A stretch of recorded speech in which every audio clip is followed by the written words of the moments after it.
Здравствуйте, дорогие друзья! Мы находимся с вами на выставке Томского областного краеведческого музея «Жили-были», посвященная русским Сибири. Экскурсию на этой выставке мы проведем в виде импровизированного интервью с хозяйкой этого дома. Доброго всем здоровичка! Здравствуйте, скажите, как я могу называть вас? Да как всегда, тетушка Марина. А Уж забыла, как звать. по батюшке? А по батюшке я Игнатьевна. Дело в том, что если вы хотите обратиться к старшему человеку с особым уважением, то мало назвать его по имени, желательно назвать его по отчеству. В данном случае Марина Игнатьевна. То есть дочь Игнатия. Марина Игнатьевна, скажите, пожалуйста, а сколько у вас в семье человек живет? Ну, давай посчитаем. Тятенька и маменька мужа. Муж мой, брат его неженатый до сих пор.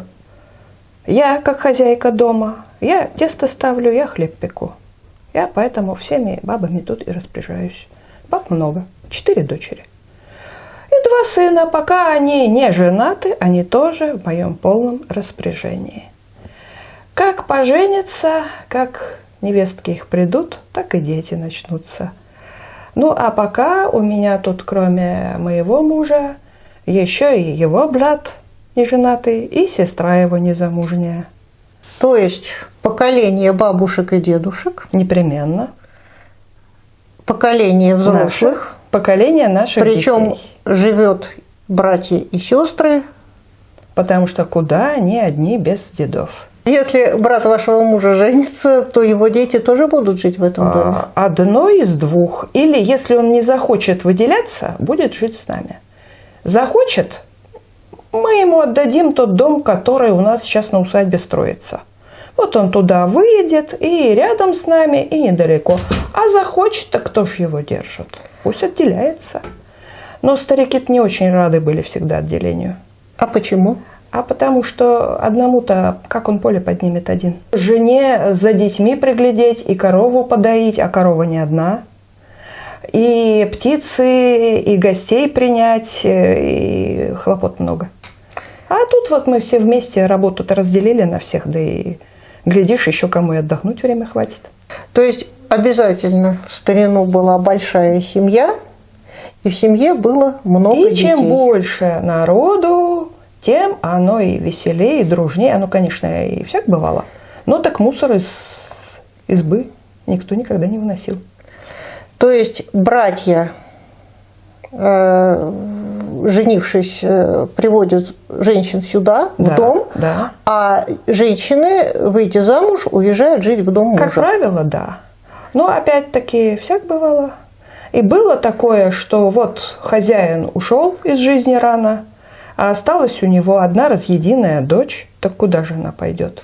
Она примака в дом приведет, он станет хозяином в доме. То есть примак – это мужчина, который пришел жить в дом жены. Да. А уж его детей могут и Настасьиными назвать, и Марьиными. Понятно. Ну вот столько народу. А скажите, дом-то сам по себе большой? Дом большой. Но давай, Танечка, посмотрим. Вот есть изба. Изба – это там, где есть печь. Вот мы сейчас в избе находимся. Мы сейчас в избе. И здесь часто нам никто не мешает, но изба, она имеет четкий план и правила, и порядок. Вот мы с тобой сидим так, как положено. Я на своем месте, на месте хозяйки, ты на месте гостья. Во главе стола вот там сел бы мой муж, как хозяин. Тот, который зарабатывает деньги, который режет мясо, распоряжается и мясом, и хлебом, и кошельком. Если бы его родители еще бы были в силе, если бы мамонька мужа еще бы пекла хлеб, я бы сидела в бабьем куте.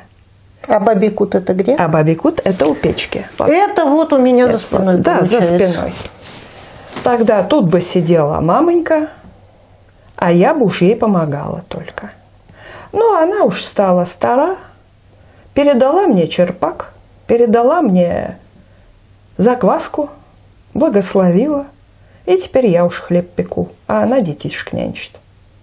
Не только, кстати, наших, а у соседей, у кого стариков-то прибрала, не стала, вот они к нам тоже бегают. Что же делать-то? Можно взять дом и поделить как бы пополам, по линии, по границе стола, как раз. Чисто-чисто. То есть в красном углу у нас находится стол, за которым мы сидим. Да. И Вокруг иконы. стола сидит вся семья. Вся семья. А иконы находятся вот там вот. Да, а иконы как раз они Собственно, могут быть в углу. у южной стены, они могут быть у восточной стены. Место, где иконы, где стол, красный угол, да? Там икона, там Бог. То есть это самая почетная часть в доме. Самое почетное, самое святое. И там сидят только мужчины. А напротив находится... А напротив место низкое, там, где работают женщины. Это и рабочая половина, а не чистая, праздничная. И там печка топится, пироги пекутся, хлеб печется. Закваска, то есть дрожжи, будущий хлеб там стоит. Мгм. Ибо хлеб – это голова всего. Хлебом всех встречают. То есть вот по диагонали от красного угла находится печка. Да, как раз напротив друг друга. То есть это у нас женская половина, где печка, это у нас мужская половина, где иконы. То есть вот так вот по Да. этому. А по почетной части она делится вот На по линии печки. Да? рабочую печку и рабочую зону, То и есть чистую. Вот здесь Туда, вот гости, туда в сапогах не проходят, вот здесь в гости, пальто не ходят. а вон там вон вы работаете. Да. Но печка, а кстати, вот печка большая, на ней, наверное, спать можно. Старая и малая. То есть самые слабые. Самые слабые. Потому что те, которые работают, им на печке жарко. Незачем туда. А где взрослые спят? А взрослые спят, ну, у нас-то с мужем вот там свой уголок за пологом. А поскольку сибиряки-то богатые, у нас и есть еще и отдельные горницы, куда можно выселить, чтобы не мешались. А горница – это вот соседняя комната. Горница нарядная. соседняя комната нарядная. У меня 4 дочки. Приданное готовить. Где им хвастаться своим приданным? Где своих подружек собирать? Ну, не в избе же. Мешают. Девки-то, да и мы им. Так, а вот Гости приедут опять-таки. та часть, которая у меня за спиной, которая называется бабий угол, да? Бабий угол, да. Там я приведу своих подруг или дочки, ну, в такой не в праздничный день. Там можно сесть, о своем поговорить. Кстати, малых деток так покормить можно, чтобы их не садить за стол. Малые, это же они еще порядка не знают. То есть получается, что большая семья, и у каждого в этом доме есть место, а дом небольшой. А дом небольшой. И в горнице живут только вот взрослые дочери, а так, в принципе, там люди-то и не бывают. Там живут-то там, только гости, если приедут. Ну, то Самые есть те, почетные. которые все равно из этого Да. дома уйдут. Да. Доченьки-гостюшки, так и Понятно. говорили. То есть, смотрите, вот при небольшом пространстве этого дома, во-первых, огромная печка, огромный очаг. Потому что там работа, там нужно И, готовить, наверное, потому что еще очень холодно. мыть, стирать, да, и там тепло. Вот, и чтобы вот эта вот большая печка прогрелась, она дает тепло на весь дом и долго остывает, самое главное. А мужчины-то работают не в доме. Мужчины в доме спят, да едят, да молятся. А так, крытый двор, сарайки разные, то есть помещения специальные рабочие. Потому что работай, милый, не в доме, не Вот. мусори. То есть, значит, самое почетное место – это там, где иконы, под иконами находится стол.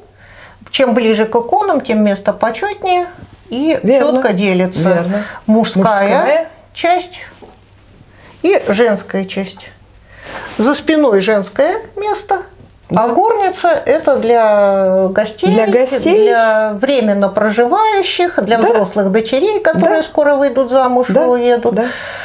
То есть вот так вот. А скажите, пожалуйста, а на женскую половину мужчина может зайти? Только только свой и только по делу, если его туда позвали и попросили что-то сделать. Ну, или если он захворал, да полечить надо. Вот там, Понятно. конечно, да, на печку. А на мужской половине за столом женщина может сидеть? Может. Когда? Во-первых, на свадьбе, на своей. Это легко. Самых почетных гостей туда может быть. Во-вторых, когда моих дочек на гулянье зовут, зайдут девки разнаряженные, красивые такие, нарядные, зайдут моих дочек на гулянье звать, так я их посажу на эту лавку. Они сядут, песню споют, мы их подарками одарим, пока девчонки собираются. И после этого они все уходят. То есть, когда обедаешь, нельзя вон там, Нет. чтобы женщина сидела? Нет, нет. Только на собственной свадьбе женщина сидит вот в этом мужском месте. Может. Женское место – это вот где я сижу и где вы сидите. Верно, верно. Вот посмотрите, как хитро устроено традиционное русское жилище. Оно небольшое, но при этом в нем умещается очень много народу. У каждого есть свое место. Четко делится мужская и женская половина. Большая печка нужна для того, чтобы сохранять долго тепло, но при этом на этой печке можно спать самым слабым и уязвимым членом семьи. И вот этот вот четкий порядок позволял людям долгое время жить в своих домах, соблюдая строгую дисциплину.